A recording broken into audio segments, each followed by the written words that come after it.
चलिए बच्चों ध्यान दो। अब ध्यान दीजिए बेटा, इधर देखिए, यहाँ देखिए।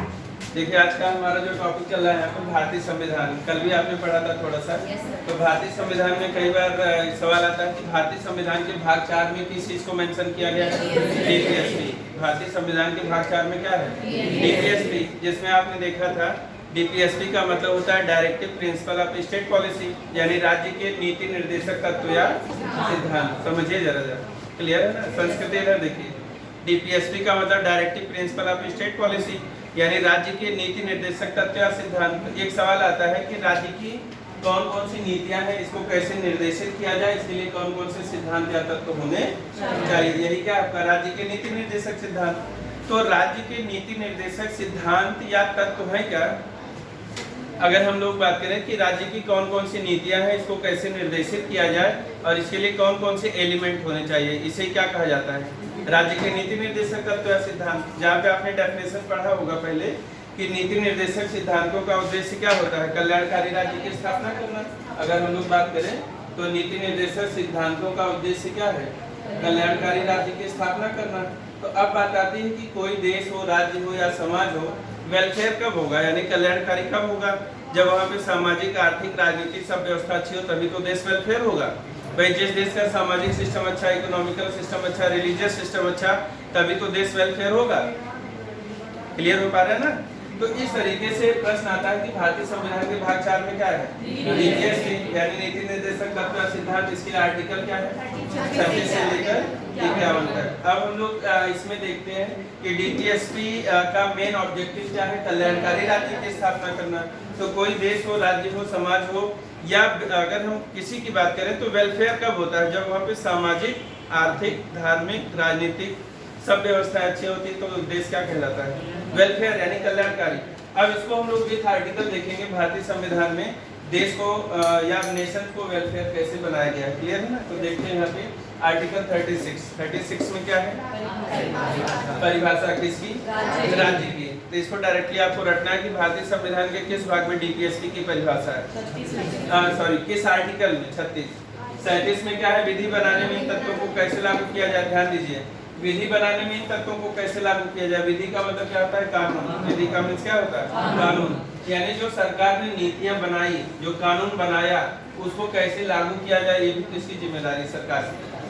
भाई जैसे राज्य ने नीति बनाया, क्या नाम है? पोलियो उन्मूलन। क्लियर है ना? कल पढ़ा था आपने कि राज्य की नीति क्या है? पोलियो उन्मूलन। राज्य की नीति क्या है? स्वच्छ भारत अभियान। राज्य की नीति क्या है? उज्ज्वला योजना। राज्य की नीति क्या है? उजाला योजना या आयुष्मान भारत योजना, है ना, जो हेल्थ से रिलेटेड है। तो इस तरीके से जब राज्य ने कानून बनाया है, यहाँ पे राज्य का मतलब होता है सरकार से। राज्य का मतलब किससे है? यानी सरकार के द्वारा जो भी कानून बनाया गया उसको लागू कैसे किया जाए, ये भी किसकी जिम्मेदारी है? सरकार की। क्लियर है ना?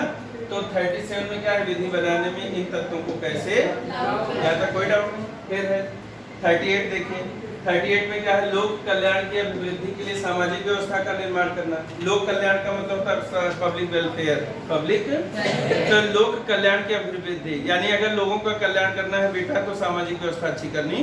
कहा जाता है कि लोग अच्छे तो समाज अच्छा, समाज अच्छा तो, भाई कहावत है ना कि लोग अच्छे तो समाज अच्छा, समाज अच्छा तो लोग अच्छे। तो लोक कल्याण, यहाँ लोक का मतलब सरकार या लोक का मतलब पब्लिक भी कह सकते हैं। तो लोक कल्याण की वृद्धि के लिए सामाजिक व्यवस्था का निर्माण करना। कोई डाउट तो नहीं लग रहा? अब देखिए ये वाला आर्टिकल 39, 40, 42, 43, 44, 45 ये सभी मोस्ट इंपॉर्टेंट आर्टिकल हैं जो एग्जाम ओरिएंटेड है। पहले मैं इसे याद करवा रहा हूँ, देखिएगा। 39 में क्या है? समान कार्य के लिए समान वेतन। 40 में क्या है? 42 में क्या है? 43 में जीवन निर्वाह मजदूरी। 44 में 45 में क्या है? 6 वर्ष से कम आयु के बच्चों को फ्री एंड कंपल्सरी एजुकेशन। देखिए याद करवा रहा हूँ मैं, सभी लोग कंसंट्रेशन बनाएंगे। देखिए 39 में क्या है? समान कार्य के लिए समान वेतन। अभी मैं इसको डिफाइन करूंगा, पहले आप याद करिए एग्जाम के लिए। देखिए 40 में क्या है? याद करने का तरीका, 40 गांव की पंचायत। पंचायत कितने ग्राम की? पंचायत कितने ग्राम की? थोड़ा ध्यान दीजिए, पंचायत कितने ग्राम की? 40 गांव की पंचायत ने कहा 39 रुपए सबको समान वेतन दो। याद हुआ? भाई 40 गांव की पंचायत ने क्या कहा, 39 रुपए सबको समान वेतन दो। इसके लिए 42 लोग मिलकर न्याय करेंगे। 42 लोग मिलकर क्या करेंगे, और 43 लोगों का जीवन अच्छा चलेगा। भाई फिर से देखिए, 40 गांव की पंचायत ने कहा 39 रुपए सबको समान वेतन दो, 42 लोग मिलकर इसके लिए न्याय करेंगे, 43 में जीवन अच्छा चलेगा, 44 में कॉमन सिविल कोर्ट होगा, 45 में बच्चे फ्री एंड कंपल्सरी एजुकेशन लेंगे 6 वर्ष से कम वाले। क्लियर है? फिर से देखिए, इस बार आपको सुनाना होगा, साथ साथ में बोलिए। 40 गांव की पंचायत ने क्या कहा, 40 रुपए सबको समान वेतन दो, तभी 42 लोग मिलकर क्या करेंगे, और 43 में क्या होगा, 44 में कॉमन सिविल कोड होगा, समान आचार संहिता, या 45 में बच्चे क्या करेंगे, पढ़ेंगे लिखेंगे। कोई डाउट? फिर से देखिए, 40 यहाँ बड़ा ही इंपॉर्टेंट टॉपिक है। हर लेवल के एग्जामिनेशन में डीपीएससी से 39, 40, 42, 43, 44, 45 और आगे भी हम पढ़ेंगे 50, 51 और 48, 48 से ये सब मोस्ट इम्पोर्टेंट आर्टिकल है। क्लियर है ना? तो देखिएगा, तो यहाँ पे अगर फिर से देखें 39 में क्या, समान कार्य के लिए समान वेतन। समझिए जरा, समान कार्य के लिए समान वेतन में अगर बात करें तो हमारा देश क्या कहता है, समझिए जरा कि हमारा देश क्या कहता है, राज्य क्या कहता है, संविधान क्या कहता है, सरकार क्या कहती है कि equal work for equal payment. भाई अगर दो व्यक्ति हैं, क्लियर है ना, दो व्यक्ति हैं, दोनों को बराबर ओहदा मतलब रैंकिंग बराबर और आवर्स बराबर यानी घंटा बराबर, रैंकिंग बराबर और घंटा बराबर, तो संविधान का आर्टिकल 39 कहता है कि सबको समान वेतन होना। जैसे मान लीजिए कि 8 घंटा मैंने मजदूरी की, 8 घंटा आप लोगों ने मजदूरी की, तो भारतीय संविधान के आर्टिकल 39 के अकॉर्डिंग अगर 8 घंटा मैंने काम किया और 8 घंटे आपने काम किया, तो भारतीय संविधान का 39 कहता है कि अगर 120 रुपए मुझे मिलता है तो 120 आपको भी मिलना चाहिए। क्लियर है ना? और ये आर्टिकल मिलियन डॉलर में सवाल है 39, ये वेजेस पे लागू होता है। किस पे? वेजेस यानी मजदूरी पे लागू होता है, सैलरी पे नहीं। जैसे मान लीजिए कल को आप जब सेलेक्ट हो जाएंगे, आपकी सैलरी हो सकता है 40-50 हजार रुपये मंथली हो, क्लियर है, लेकिन जो पहले से है सिलेक्टेड, ऑलरेडी 20 साल की सर्विस कर चुका है, उसकी सैलरी हो सकता है 80 हजार या 1 लाख के करीब हो। तब आप ये नहीं कर सकते यार हम लोग तो सेम पोस्ट पे है, सिपाही में भी, सिपाही आप भी, इनको 80 हजार या 1 लाख और हमें क्या है 40 हजार मिल रहा है। तो ये बेसिकली वेतन पे नहीं लागू होता, बल्कि किस पे होता है, मजदूरी पे। क्लियर है ना? तो आर्टिकल 40 आपको याद है, ग्राम पंचायत। देखिए 42 में न्याय संगत तथा मानवोचित दशाएं। न्याय संगत तथा मानवोचित का मतलब होता है, समझिएगा, यानी कोई भी चीज किसी भी व्यक्ति के लिए न्याय संगत कब होगी और मानव के उचित कब होगी, जब उस व्यक्ति को उसके अनुसार दे दिया। नहीं समझ में आया? भाई न्याय संगत और मानवोचित कब होगी? जैसे मान लीजिए कि जैसे आप लोग हैं, मान लीजिए कि 10-10 रोटियां खाते, हम सभी लोग एक ही परिवार के सदस्य मान लेते हैं, आप लोग 10-10 खाते हैं और मैं 15 रोटी खाता हूँ। आप सोच रहे थे मैं ही बहादुर हूँ, तो जैसे आप सभी लोग 10-10 रोटियां खाते हो, मैं 15, तो नियम के मुताबिक मुझे 15 मिलनी चाहिए, आप लोगों को 10-10, तभी तो न्याय हुआ और मानव की उचित हुआ। भाई 10 मुझे 15 रोटी की अगर नीड है तो मुझे तो 15 ही चाहिए ना, और आप लोग 10 खाते हैं तो 10। क्लियर है ना? अब मान लीजिए हम लोग एक ही परिवार के सदस्य हैं और कई बार होता है घरों में सब्जी किसी दिन बड़ी टेस्टी बन जाती है, अब 10 की बजाय बेटा तुम लोग 12 खाते, यानी 2 किसके हिस्से की, हमारे हिस्से की, तो ना ही आप लोगों ने हमारे साथ न्याय किया और ना ही उचित हुआ। भाई न्याय हुआ, अब 2 रोटी मैं कहाँ ढूंढूंगा, किसके घर? समझ पा रहे ना? तो न्याय संगत और मानवोचित का मतलब होता है किसी भी व्यक्ति, हर व्यक्ति को कम से कम उतना जरूर मिले जो न्याय संगत हो। जैसे इसमें एक सवाल आता है न्याय संगत और मानवोचित वाले में, यहाँ पे प्रसूति सहायता उपबंध, प्रसूति सहायता उपबंध क्या आता है? प्रसूति सहायता उपबंध। तो जब प्रसूति सहायता, यहाँ प्रसूति का मतलब समझिए डिलीवरीज होता है। जैसे जब शादीशुदा महिला अगर वो किसी भी ऑफिस में काम करती हैं, नौकरी चाकरी कर रही, जॉब कर रही, सर्विस कर रही हैं, तो नियम के मुताबिक आर्टिकल 42 कहता है कि अगर वह महिला जो किसी भी सरकारी या प्राइवेट कर्मचारी के रूप में किसी ऑफिस में काम कर रही हैं और वो शादीशुदा है और उनका प्रेगनेंसी का दौर चल रहा है, तो प्रेगनेंसी के दौर में क्या होता है कि उस महिला को, पहले क्या होता था कि वह महिला फर्स्ट मंथ से लेकर 6 महीने तक तो वो ऑफिस में काम कर सकती थी। ये कांग्रेस की गवर्नमेंट के जमाने में था, कांग्रेस सरकार के दौरान। लास्ट का जो 3 महीना होता है, जब उस दशा में कि महिलाओं को ना ही बहुत ज्यादा वजन उठाना होता है या बहुत देर मतलब कोई भी ऐसा हैवी वर्क नहीं करना होता, ना झुकना ना बैठना, बहुत देर बहुत सारी चीजें होती है, तो उस दशा में भारत सरकार ने प्रावधान किया था कि उस महिला को जो प्रेगनेंसी का दौर है उसे 3 महीने तक विदाउट पे में कटिंग किए हुए लीव पर भेजा जाता था, छुट्टी पर। क्लियर है ना? और बाद में जब भारतीय जनता पार्टी की सरकार आई तो इस सरकार ने क्या काम किया, इस व्यवस्था को पहले फर्स्ट लेकर 3 महीने तक वह महिला ऑफिस में काम कर सकती हैं। लास्ट का जो 6 महीना है, उन 6 महीनों में उस महिला को प्रेगनेंसी के दौरान उस महिला को विदाउट पे में कटिंग किए हुए उसे लीव पर भेजा जाता है। तभी तो न्याय संगत हुआ भाई। उस दौरान में जब महिला प्रेगनेंसी के दौर में है, उसी ऑफिस में जितना आप काम करेंगे उतना वो नहीं कर पाएंगे, बहुत ज्यादा उठक बैठक नहीं हो पाएगी, बहुत ज्यादा कई बार वजन चीजें नहीं उठा सकती है, मतलब बहुत सारी समस्याएं होती है। तो भारतीय संविधान का आर्टिकल 42 कहता है कि यहाँ पे न्याय संगत और मानव उचित होना भाई, तभी तो न्याय संगत हुआ, तभी मानव के उचित हुआ। पता लगा कि अब उसी में मान लो पुरुष लोग हैं, वो बोले कि हमें भी छुट्टी चाहिए 6 महीने की 5 महीने, तो पूछा जाए बेटा तुम्हारा क्या सिस्टम भाई। न्याय संगत कब होगा, जब उस महिला को क्या है विदाउट पे में कटिंग के लीव पर भेजा। ये बहुत बार आया हुआ सवाल है कि न्याय संगत और मानवोचित दशाएं भारतीय संविधान के कौन सा आर्टिकल है 42, या डायरेक्टली आ जाता है कि प्रसूति सहायता उपबंध भारतीय संविधान के कौन सा अनुच्छेद में। क्लियर है ना? फिर उसके बाद 43 मिलियन डॉलर में आर्टिकल जीवन निर्वाह मजदूरी, हर व्यक्ति को कम से कम उतना की मजदूरी जरूर मिलना चाहिए जिससे उसका जीवन यापन भाई कम से कम। मिनिमम वेजेज एक्ट है ना, हर मिनिमम वेजेज एक्ट बनाया गया है कंपनियों में, सरकारी उसमें। तो इस तरीके से कम हर व्यक्ति को उतनी मजदूरी में जरूर मिलनी चाहिए जिससे उसका जीवन यापन। क्लियर है ना? इसे यानी बेसिक नीड्स। सरकार रोटी कपड़ा मकान की गारंटी देती है कि भाई हमारे पास मकान नहीं तो इनको मकान बना के दो, सरकार दे रही है ना, कॉलोनीज वगैरह आवास दिया जाता है गांव से लेकर शहरों तक। लेकिन अगर बेसिक नीड्स रोटी कपड़ा मकान है, लेकिन अगर आप लोग बोले नहीं साहब सरकार से कि साहब हमें एक फॉर्च्यूनर दिलवा देते, बड़ा मजा आता है, तो फॉर्च्यूनर विलासिता कौन हो सकता है। क्लियर है? तो 44 कॉमन सिविल कोड, कल हमने बताया कि समान आचार संहिता, एक देश एक विधान होना चाहिए, एक देश एक विधान। भाई देश एक है, संविधान एक है, सरकार एक है, तो पूरे देश का एक ही कानून होना चाहिए, चाहे हिंदू हो, मुसलमान हो, सिख हो, ईसाई हो। ऐसा नहीं कि हिंदू धर्म पे अलग कानून लागू हो, मुस्लिम पे अलग हो, सिख पे अलग हो और ईसाई पे।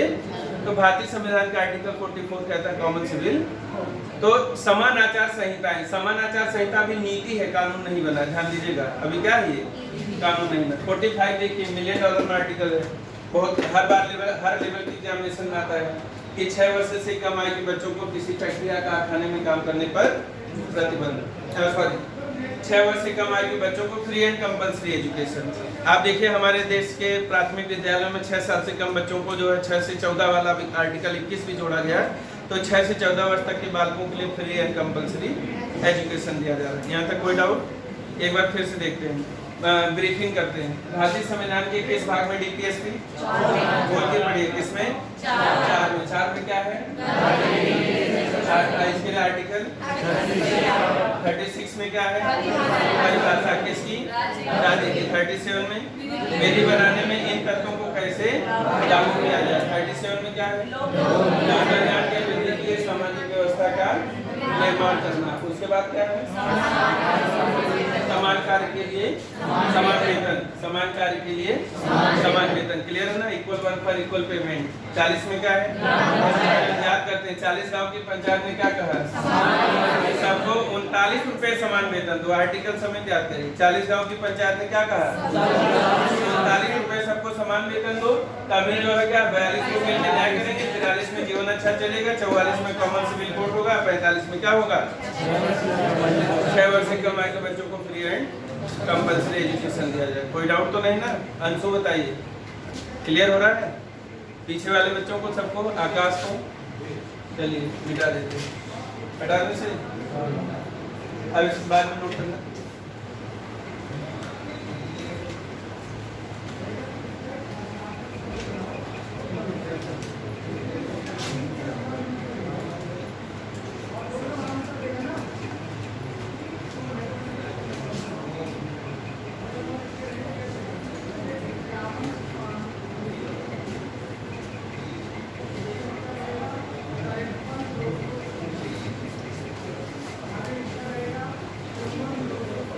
चलिए तो यहाँ पे आपने 45 तक लिखा, 46 लिखेंगे।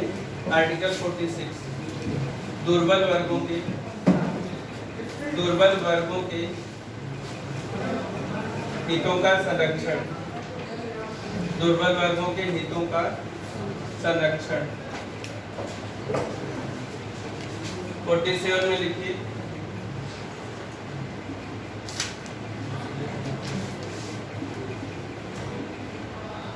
मादक द्रव्यों, मादक द्रव्य का मतलब नशीला पदार्थ, मादक द्रव्यों एवं नशीले पदार्थों पर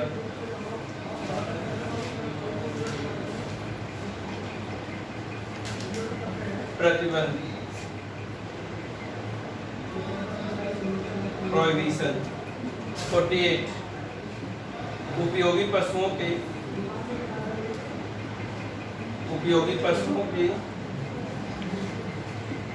वध पर रोक। 48 से लिखेंगे, मोस्ट इम्पोर्टेंट आर्टिकल है ये, पर्यावरण, एनवायरमेंट। 49 लिखिए, ताजमहल लिख लेना तभी आपको क्लियर हो जाएगा। ताजमहल ब्रैकेट में राष्ट्रीय या कलात्मक महत्व के स्थानों का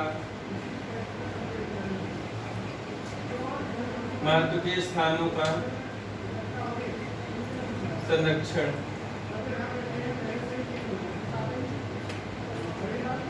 50 मोस्ट इम्पोर्टेंट आर्टिकल, $1 मिलियन में सवाल हो जाएगी। 50 में कार्यपालिका का, यस, कार्यपालिका का न्यायपालिका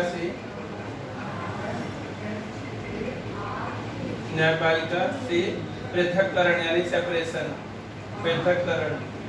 separation between executive and judiciary. और 51 में लिख लीजिए, कहाँ पे 51, 51 आर्टिकल 51 लिखेंगे,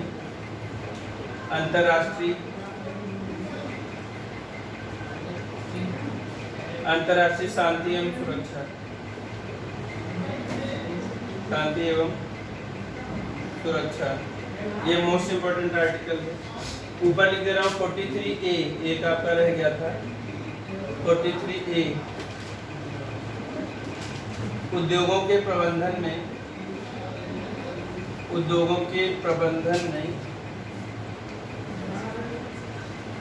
कर्मकारों की भागीदारी। कर्मकार का मतलब होता है वर्कर्स, कर्मकारों की भागीदारी।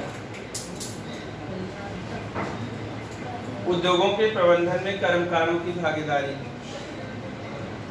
दुर्बल यानी जो गरीब तबके, माइनॉरिटीज के लोगों के हितों का संरक्षण। फिर मादक द्रव्य यानी जो नशीले पदार्थ होते हैं या फिर मेडिसिन होती हैं। उपयोगी पशुओं के वध पर रोक। लास्ट में है अंतर्राष्ट्रीय शांति एवं सुरक्षा व्यवस्था, international peace and safety system, अंतर्राष्ट्रीय शांति एवं सुरक्षा।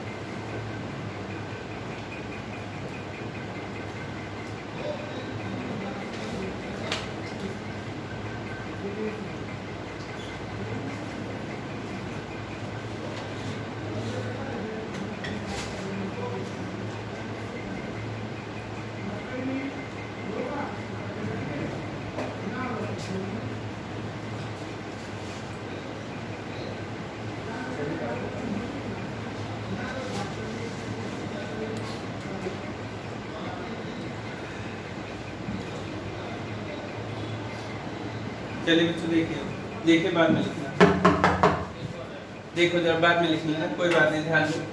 हम लोग देखिए बात करें भारतीय संविधान, फिर से देखिएगा एक बार। तो भारतीय संविधान के भाग 4 में क्या है? ईपीएसपी। भाग 4 में क्या है?